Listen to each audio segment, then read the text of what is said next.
દરેક વ્યક્તિ પોતાની જાતને મહત્ત્વની માનતી હોય છે. નોકરને પણ તેના કામની પ્રશંસાની જરૂર હોય છે. જો કોઈ એની પ્રશંસા કરે તો એને ખૂબ ગમે છે. એનો કામનો ઉત્સાહ વધે છે. એને લાગે છે કે સામેની વ્યક્તિ એને કદર કરે છે. ઘણા લોકો એમ માને છે કે કામ બરાબર કરવું એ નોકરની કે આપણી હાથ નીચે કામ કરતા કર્મચારીની ફરજનો એક ભાગ છે. તેથી એ કોઈ ઉપકાર નથી કરતો, માટે એની પ્રશંસા કરવાની સહેજ જરૂર નથી.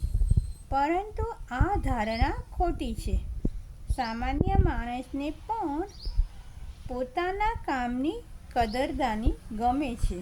તમારા પ્રેમભર્યા શબ્દો એના કામમાં નવો ઉમંગ જગાડે છે. તો દરેકની સાથે પ્રેમભર્યો, પ્રશંસાભર્યો વ્યવહાર રાખો અને સુદૃઢ બનાવો. Thank you.